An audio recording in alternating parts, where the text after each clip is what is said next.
So yesterday you read the book Spoon, which was started on page 41 in your My Book. That was a really fun book, and it really had us thinking about the different points of view of the characters in the story. Today we're going to think about the book Spoon, that story, and we're going to think about the idea of author's purpose. And this page was in your orange folder. And you're going to be thinking about, why do authors write? They have one of the following purposes, and it's easy as pie. So think about it as pie, because the first reason why authors write is to persuade. There's your P. The second reason is to inform. There's your I. And then the last reason might be to entertain, and there's your E. So when an author begins writing, they have one of these ideas. So think about persuade. That's where the author tries to persuade readers to agree or to do something. Inform is the author gives facts and information about a topic. And lastly, entertain, the author writes for the readers to enjoy. So how can you figure out the author's purpose? So when you are reading, you're asking two questions. First, look for clues about the genre. So what kind of book is it as you're looking through the story? And secondly, ask questions about what you read and find answers. So when I'm reading an informational text, I am seeing lots of pictures with captions below them that explain the pictures.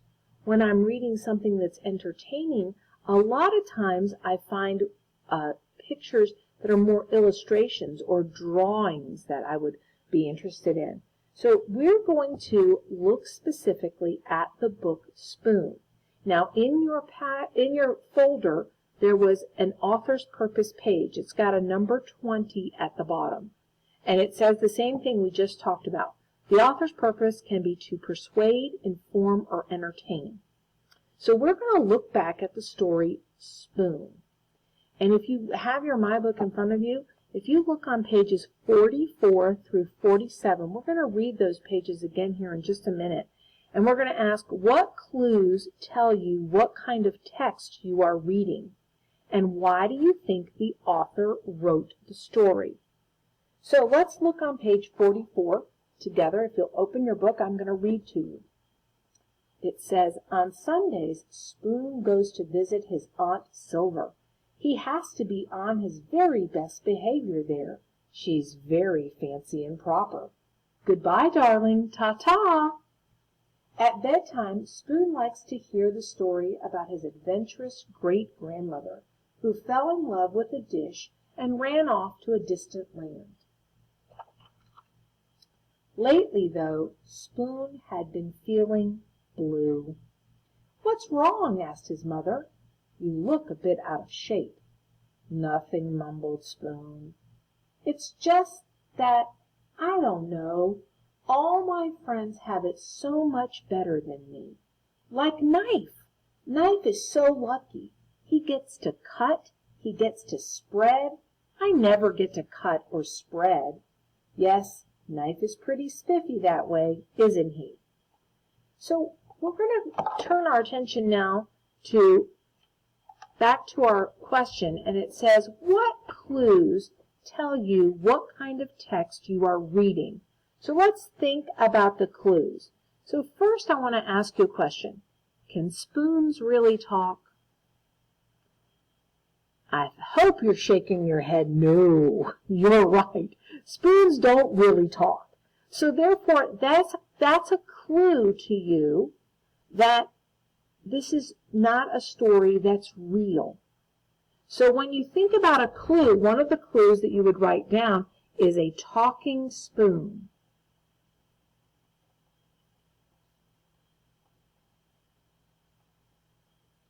Now, I want you to take a look back in your book, thinking about the pages and the pictures that you saw in your story.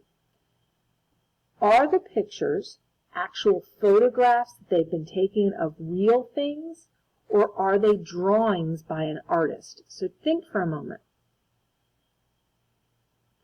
I think you'll agree that they are drawings by an artist. And so that gives you a clue about what you're reading. So they're drawings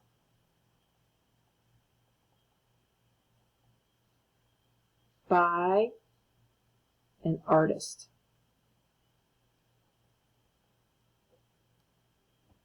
So the next question is, why do you think the author wrote the story? So let's go back to our reasons again. We had 3 reasons. They spelled out PIE, if you remember. Persuade, inform, entertain. Persuade is when that author wants you to believe something that he or she believes. They're convincing you. Inform is when they're teaching you something. They're forming you about facts and real life stuff. And the last one is to entertain. Entertain. So what do you think at this point? Do you think the author wants you to have fun while you're reading the story? I'm thinking it's fun. That's what's going through my mind, is this was a really fun story. So I'm thinking that the author, why do you think the author wrote the story? The author wrote it for fun.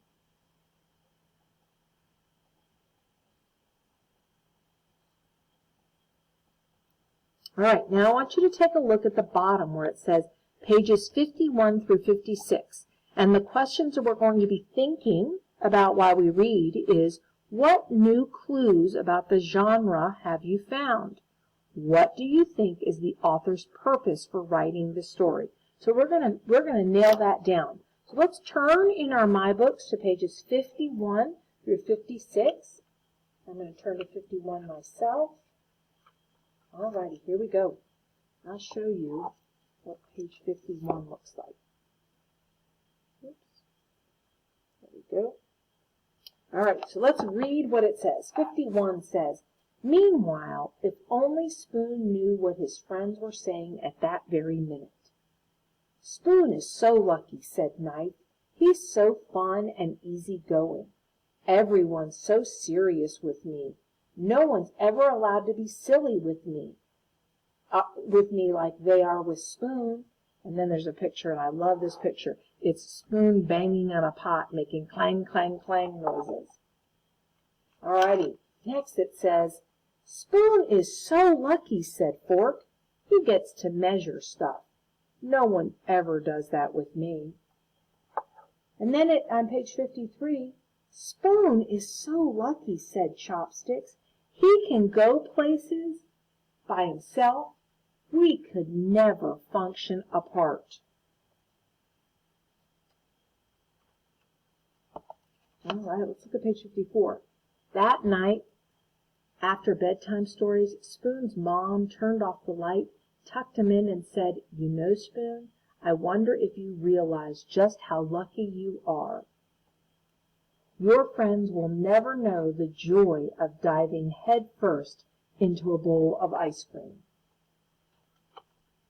They will never know what it feels like to clink against the side of a cereal bowl. They'll never be able to twirl around in a mug or relax in a hot cup of tea. So now I want us to go back to this question over here at the very bottom of the page. What new clues about the genre have you found? Well, as I was reading, I was thinking, wait a minute. Not only do we have a talking spoon, we have a talking fork and knife as well.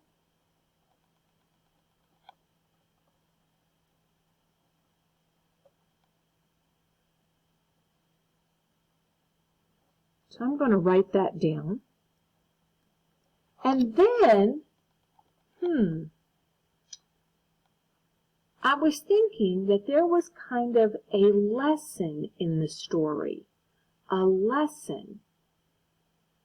If you think back at the beginning of the story, Spoon is very unhappy.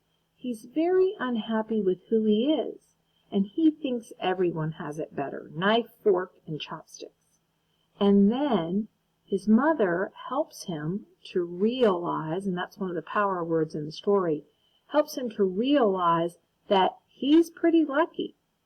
He gets to dive into ice cream, he gets to clink against the cereal bowl, and he gets to twirl around and relax in a cup of hot tea. So it seems like in the story there's a lesson of being grateful for who you are. So I thought that there was a lesson in the story. And so then that brings me to my final question. What do you think is the author's purpose for writing the text? Well, as I pause and think about that, and I think about our three authors' purposes, persuade, inform, and entertain, I think to myself, persuade. Is he trying to convince me of something? Well, I didn't really get a message of anything he wanted me to believe. And then I said, inform? Well, inform is to teach me facts. And I thought, well, there weren't any facts in the story that I was really learning. And then I came to entertain. And entertain is to tell a fun story for the readers to enjoy. And that's when I thought, that is the author's purpose for this story, to entertain. So I'm going to put entertain down here.